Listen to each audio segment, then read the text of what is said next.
सीतापुर गांव में मोहन नाम का एक मजदूर रहता था जो पत्थर तोड़ने का काम करता था। सुबह से शाम तक कड़ी मेहनत करने के बावजूद उसकी ज़िंदगी में कुछ खास बदलाव नहीं आता था।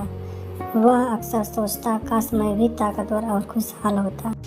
एक दिन काम करते हुए उसने भगवान से प्रार्थना की, मुझे सबसे ताकतवर बनाओ। अचानक उसकी यह प्रार्थना सुन ली गई और वह एक राजा बन गया। वह खुश हुआ क्योंकि अब उसके पास धन, महल और सेवक थे। लेकिन एक दिन उसने देखा कि सूरज की तेज गर्मी से वह परेशान हो रहा था। उसने सोचा, राजा से ज़्यादा ताकतवर तो सूरज है, काश मैं सूरज होता। और वह सूरज बन गया। अब वह अपनी गर्मी से धरती पर रोशनी और ऊर्जा भेज रहा था। फिर उसने देखा कि बादल उसकी रोशनी को रोक रहा है।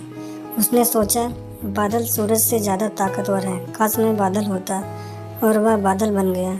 अब वह ज़मीन पर बारिश बरसा सकता था। लेकिन तभी उसने महसूस किया कि हवा इधर उधर धकेल रही है। उसने सोचा, हवा बादल से ज़्यादा ताकतवर है, काश मैं हवा होता। और वह हवा बन गया। अब वह कहीं भी जा सकता था। कुछ समय बाद उसने देखा कि एक पहाड़ उसके रास्ते में रुकावट बना हुआ है। उसने सोचा, यह पहाड़ मुझसे ज़्यादा ताकतवर है, काश मैं पहाड़ होता।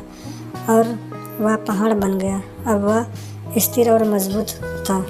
लेकिन एक दिन उसने महसूस किया कि एक पत्थर तोड़ने वाला मजदूर उसकी चट्टानों को तोड़ रहा है।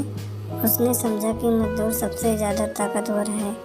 उसने सोचा, काश मैं वही मजदूर बन जाऊं, क्योंकि वही सबसे ज़्यादा ताकतवर है। और वह फिर से मजदूर बन गया। इस कहानी से हमें यह सीख मिलती है कि जो हम हैं वही सबसे महत्वपूर्ण है। अपनी परिस्थितियों और काबिलियत को समझकर आगे बढ़ना ही असली ताकत है।